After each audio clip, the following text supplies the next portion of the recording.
What do I want to do? Be a plumber.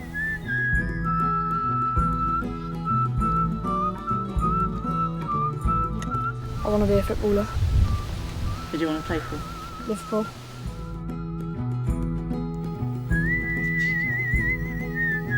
I don't know, I would like to be a fireman or like a football coach or something like that.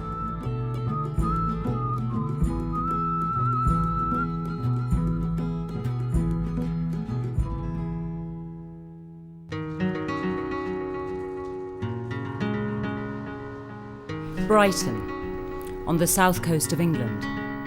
It has been chosen to pilot the government's new initiative, Every Child Matters. It's an affluent city, but like many others, it has its share of social problems. The early teens are a turbulent period in a young person's life, and those in Brighton face all the pressures that are associated with this particular age group. David Hawker, director of Brighton's new Children's Trust, knows only too well the challenges that teenagers face as they steer their way through the education system. 10 to 14, it's about effective transfer from primary school to secondary school, the larger environment, coming to grips with a more adult world, adolescence, learning to cope with that, lots of activities out of school, homework clubs, and really gaining a more self-confident approach through that developing maturity. These problems can sometimes lead to exclusion from school. I hit a teacher on the arse with a ruler. And I took like my BB gun and I shot someone and they excluded me for a year. David Hawker, a former teacher, now has the daunting task of pulling together all of Brighton's wide-ranging children's services into one new super department. I mean, education and social care is one thing. Bring that together with healthcare, and it's a different culture, different set of management arrangements, different sets of expectations and objectives. Put that again with the youth justice and criminal community safety area, and that's another set of expectations again. So it's really a very complex task, but the essence of it is to operate as a whole system approach, to say, well, we're starting from children, families, young people. What are their needs, and how do we make sure that all of the agencies contribute to their needs? Patcham, on the outskirts of Brighton, is where 14-year-old Daryl lives with his mum and dog Charlie. He is typical of many children who fall through the cracks in the system. Daryl was a very different child. I knew from the moment he was born, before he could walk or crawl, he could climb. He smashed everything in sight. He didn't care. He set fire to a bunk bed with his brother in it. Used to stamp on his brother's head, pursue really, really nastily. He was a very angry, vicious, violent child. I did have social services involved at one point, and they said, you know, it's the way you've brought him up. But it was when Daryl went to school that his behaviour became a real problem. I used to just like be really naughty. None of the teachers used to give me a chance. It's like whenever we used to start work, they always used to work with the kids who knew what they were doing. Like only help the ones, like people who were always behind, they just ignored. I absolutely hated it.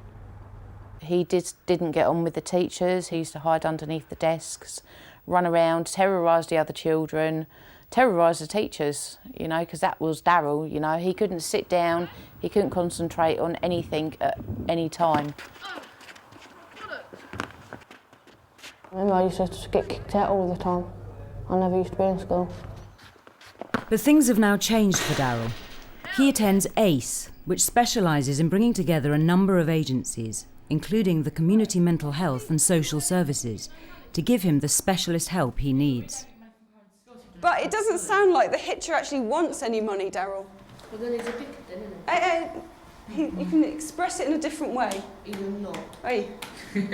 He's someone that doesn't care about materialistic things, is he? The professional care that he now receives at ACE is based around a proper assessment of his behavioural problem, including his recently diagnosed ADHD. You need to listen, okay? Why? Right, we're talking about what the two people have in common. The man who picks up the hitcher and the hitcher. Good, okay, so write that down where it says 1A. Same age, roughly. We worked very hard with him and with various agencies involved with him to review his medication, to look at how we could best help manage the difficult times in his life where medication was perhaps changed, and we put one-to-one support in to allow us to keep him safe and to stop him from becoming aggressive and frustrated during those times. Okay, so we just put... You can always find a bed in the streets and you can sleep in them. A range of professionals sharing information is the key to providing the proper care and support for young people like Daryl. And it is this that is at the heart of the work of the Children's Trust. When you get multi-agency working going well, then there's a huge benefit to the child, because you're talking about professionals working together instead of in isolation, providing a coordinated service instead of fragmented services. And ultimately, the outcomes for the child, particularly if they're a child in need, are much, much better. They actually get a sense of it all works together rather than it's all, a confusion. But all of this can only work if parents are involved, which can be a little bit daunting for some. When he went to the Learning Assessment Centre, there was a number of tests that they had to do on him, and they were said, oh look, there's the ADHD and we've got other things coming off of it, what's wrong with him? And so I was like confusion, because I didn't understand all these terms and everything. It was all new to me. So I had to go home and learn about it and sort of like obviously get to know Daryl again. The Children's Trust Board meetings bring together the heads of agencies responsible for improving the lives of children. Today, David Hawker is presenting his ideas on how best the board can devolve responsibility to local steering groups, without, of course, the board losing strategic control. Your view around the table was that we should be looking at this in terms of the changing arrangements. We should be looking at it more in terms of local steering groups, because we're talking about a citywide provision which needs to be effectively consistent across the city, and the funding now is effectively not chopped up into core and additionality, but it's all one single pot to provide for the whole range of services.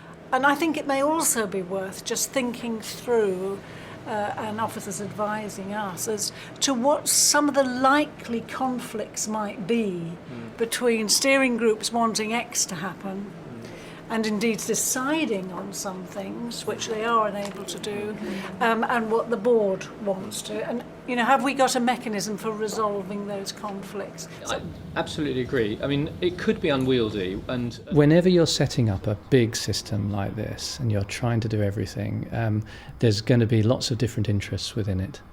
And that's part of the creative tension that inevitably you get in a large system approach. Inevitably you're going to get different voices for representing different interests, and that's right. What you need to do is to make sure that they're then resolved in terms of joint programmes. And below the board level, we've got a whole series of strategic partnership groups where people from those different agencies meet around the table around specific themes: early years, youth, healthy and extended schools, for example. And that's where they thrash out what needs to happen to make things work together effectively. And that's where the different service perspectives come together, their expectations on the table, and they can work out common programmes.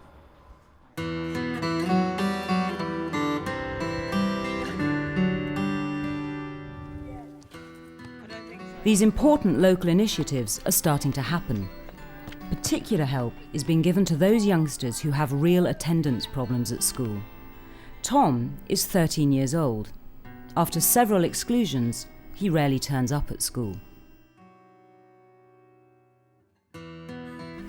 What do I want to do? Be a plumber. Tom's friend Daniel is also 13. He hasn't been to school for 2 years. I want to be a footballer. Who do you want to play for? Liverpool. Both Tom and Daniel now have a better chance to achieve their ambitions. They now attend the new Bridge to Attendance scheme, called B2A. It's a multi-agency project developed in response to the closure of the local school. and is one of the Children's Trust's first new initiatives. Daniel, I think it'd be a good idea if you stood up and did it over there, yeah? I don't want orange, fizzy orange all over here, so... No, pure orange juice.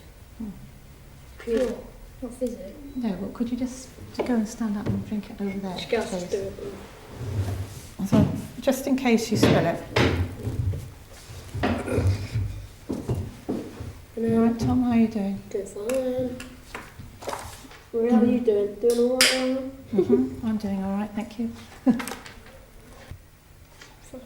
Right, now, while you... Tom's... Have you nearly finished, Tom? Right, now, I want you to think about how we can measure the space inside a box.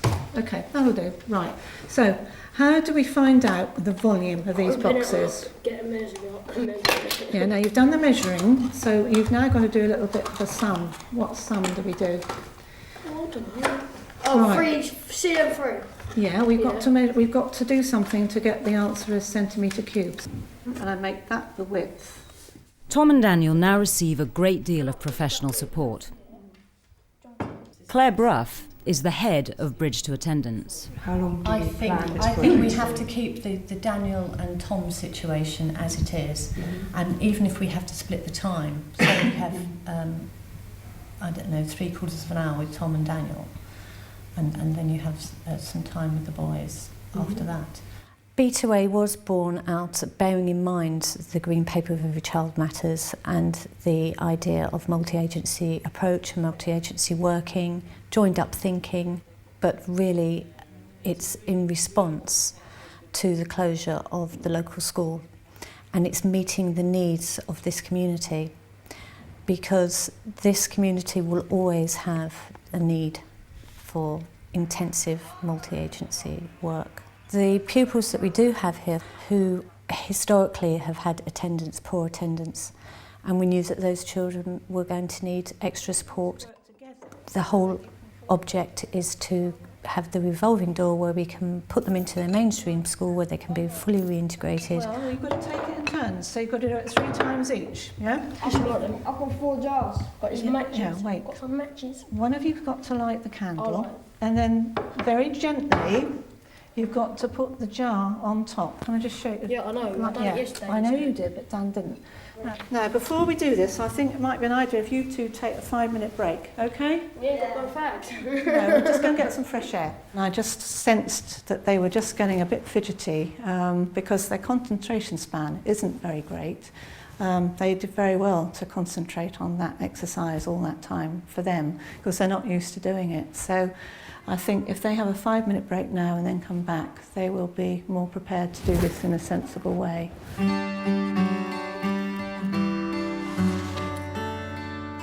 I was 12 and a half when I first started getting into trouble with teachers. I hit a teacher on the arse with a ruler. I tipped paint on the teacher's head because some of the teachers were annoying. They used to tell me what to do. I don't like being told what to do. One person who knows Daniel and Tom well is Phil Magson. He used to be assistant principal at their previous school before it closed down. He now works with the B2A team, checking to see the students are okay on a daily basis. I've worked in the area for 18 years, and so I've been through everything that the students have been through and some of their families. And one of the issues that I believe is very, very sort of paramount is that it's their lack of self-confidence. They actually don't believe that they can actually succeed and achieve in another environment. You can have a drink of water. Yeah, we need to get back to work, because you already missed a lot of your lesson time, Daniel. You missed an hour. One, two, three, 4, 5, 6. One of the common misapprehensions is that this Every Child Matters is just about special needs or additional needs, but it's not the case. Every child matters. Mainstream schools are as much involved in it as special schools are. And it's about making sure that every child achieves their potential through personalised learning, personalised approaches, the ability to express themselves, to make relationships, to access services, youth work, and the rest of it. So that's all Every Child Matters. But the Children's Trust isn't just concerned with children who live difficult lives. It has to deliver an educational service to all children in the city. And there are plans to consult on turning one of the schools, Falmer School, into an academy. David Hawker is visiting the principal, Stuart McLaughlin, at Falmer, a mainstream school. It is developing its new status as a full-service extended school, forging even closer links with the community. Nationally, a couple of the unions have got fairly firm ideas about the rights and wrongs of the academy programme. And I say, well, look, that's as maybe, but actually we're not. We're here to do the right things by the kids, and we've all got our own views, but our job is to make sure that we've got the best quality of education. I think we're going to have quite a few parents coming to our consultation evening, because I've had a few reply slips, and the parents in our Parents Association who I met last night were very keen on the proposal, actually. Really? At the moment, Really? yes. Right, But obviously they need to know the detail. But Hello Jill, how are you? Tell me a little bit about the job that you do with the youngsters. Really, it's just sort of to make sure that they reach their full potential. So Right. Perhaps they're underachieving for attendance issues, Yeah. or they're not quite meeting the demands of the coursework, Right. or they can't quite cope with exams. So really, Yeah. we just offer Yeah. whatever support is specific for that child. I mean, that is really impressive, actually, to the difference that it makes to the results that you get and the individual attention.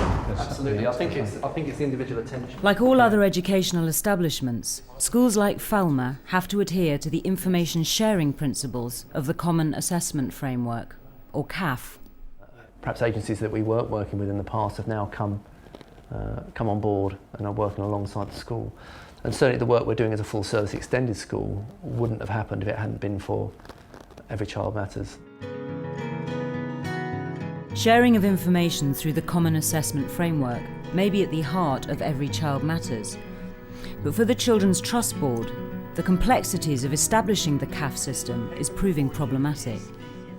I'm looking at page 59 of the report, where we talk about the Common Assessment Framework support worker is a temporary post during the process when everything goes electronic. But then what happens? Does a support worker just float away, and kind of what happens then? The CAF support worker role is partly simply to fulfil a function that we can't fulfil at the moment without an electronic solution, and that is the practitioner being able to find out whether a CAF's been done, and that's absolutely crucial to the effectiveness of it, because otherwise you get a number of reports on the same child.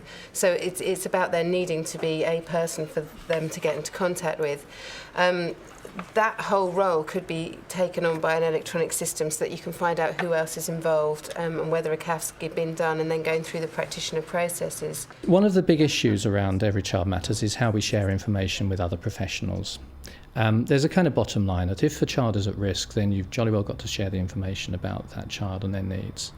But inevitably there is a whole range of issues about consent, about sensitivity, about confidentiality, which need very careful working through between the agencies and in consultation with the young people and their parents themselves. So information sharing is a very complex issue. There are some very clear principles involved, and we've got to translate those principles into clear protocols and practice. Your name on that paper. Kate Wood is a Senko at Falmer School. Like when I have a joke in it, and then I'll get into trouble. Right. Because did you know why I sent you out there to do that by yourself?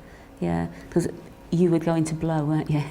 We could see that coming. And I thought there were other people in there that would also be affected by that, which is why I asked you to go into the other room to do it. And you did great. You showed us what you can do in maths by doing that. That's the same with your GCSEs. And I know from your SATs and from practice tests before that when you've been in the big hall, you don't achieve what you can, but if we give you the test in a small room, you can show us what you can do, and that's really good. So I think what we'll need to do is look at that a little bit for you, and maybe. She works closely with pupils, coordinating the specialist help that they need. I think, in all honesty, that at this school we've always used the holistic approach that Every Child Matters is based on.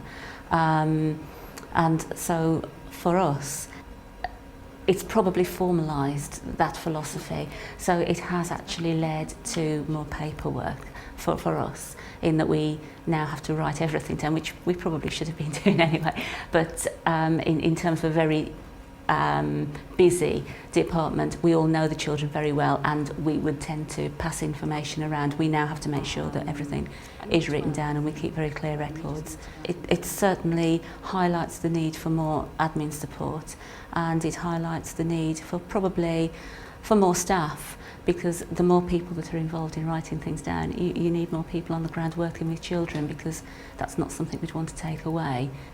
I mean, I think there's an awful lot in Every Child Matters which people will say, I've always been doing this. And in one sense that's true. You know, any teacher who came into teaching wanted to make sure that children develop their full potential. Every Child Matters isn't about additional bureaucracy, it's about linking things together.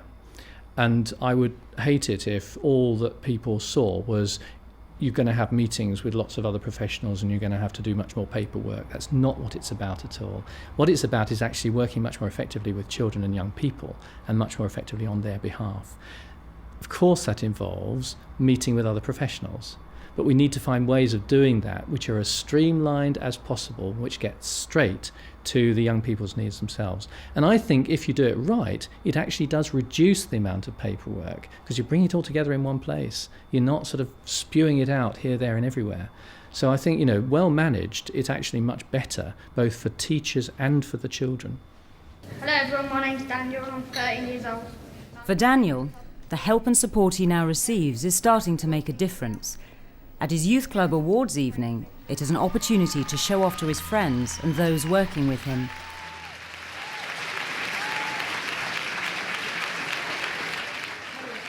And I watched him stand up on stage and present to a full audience of the great and the good of Brighton. And I was just absolutely astounded that through a different way of working with him, he'd actually achieved that and got confidence, and seen that he had got skills and abilities that would be recognised by, you know, to some extent, people that count. I'd like to introduce the Chair of Trustees, Phil Doyle, to say a few words about the Crew Club. Thank you. He was proud. He was very proud of what he did, and there was a lot of people looking, and I looked around, there was a lot of people from outside, and I was one in particular who was very proud of what he was doing up on stage. The Youth Forum started in June this year, and over 100 Crew Club members voted for the 11 young people now elected as part of the forum.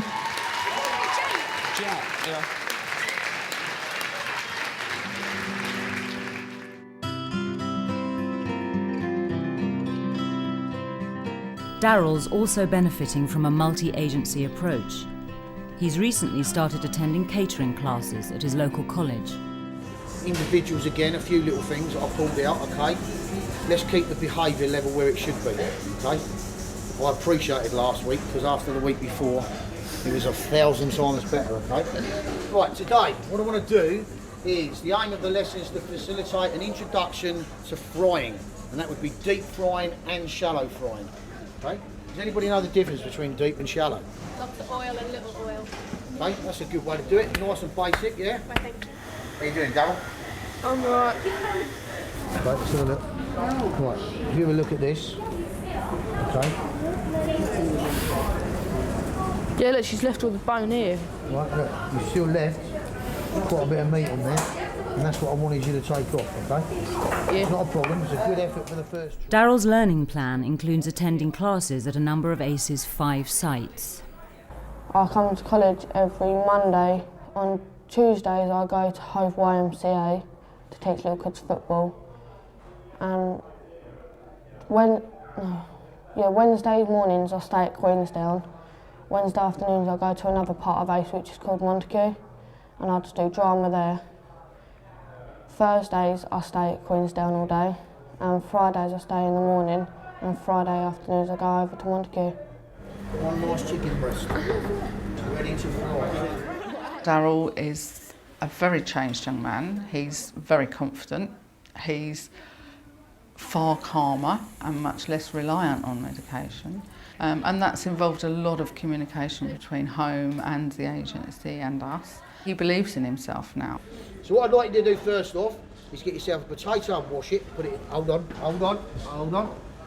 And I also want you to get your butter and your egg yolk ready, okay? Can we go now? Yep.